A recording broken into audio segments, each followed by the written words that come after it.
വിവാഹ ഓട്ടങ്ങൾക്ക് കെഎസ്ആർടിസി ബസ്സുകളെ വിളിക്കുന്നത് ട്രെൻഡാകുന്നു. സാമ്പത്തികമായി വലിപ്പച്ചെറുപ്പമില്ലാതെ കെഎസ്ആർടിസി ബസ്സുകളെ ഇത്തരം ആവശ്യങ്ങൾക്ക് ഉപയോഗപ്പെടുത്തുന്നവരുടെ എണ്ണം കൂടുകയാണെന്ന് കെഎസ്ആർടിസി ബജറ്റ് ടൂറിസം സെൽ അധികൃതർ പറയുന്നു. കഴിഞ്ഞ വർഷത്തെ അപേക്ഷിച്ച് വിവാഹ ആവശ്യങ്ങൾക്ക് ആനവണ്ടിയുടെ ബുക്കിംഗ് ഇരട്ടിയായതായാണ് കണക്കുകൾ. വരുമാന വർധനവ് ലക്ഷ്യമിട്ട് തുടങ്ങിയ പാക്കേജ് ട്രിപ്പുകൾ ആരംഭിച്ചതോടെയാണ് കല്യാണ ഓട്ടങ്ങൾക്ക് ഡിമാൻഡ് ഏറിയത്.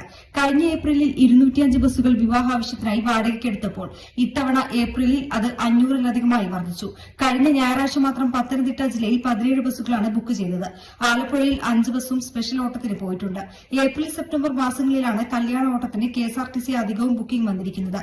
ബസ്സുകളിൽ ഓർഡിനറിയോടാണ് പൊതുജനങ്ങൾക്ക് താൽപര്യം. ഇത്തരം ബസ്സുകളാണ് കൂടുതലായും കല്യാണങ്ങളിൽ സർവീസ് നടത്തുന്നത്. Fast, super fast, low floor ബസ്സുകളും വാടകയ്ക്ക് നൽകുന്നുണ്ട്. അതത് ഡിപ്പോകളിലെ വാഹനങ്ങളുടെ അവസ്ഥയനുസരിച്ചിരിക്കും ലഭ്യത. ഓർഡിനറി ബസ്സിന് 3600 രൂപ മുതൽ വാടക തുടങ്ങും. സ്വകാര്യ വാഹനങ്ങൾക്ക് ഇരട്ടി തുക നൽകേണ്ടയിടത്താണ് കെഎസ്ആർടിസി ഈ തുക വാങ്ങുന്നത്. News desk, media vision.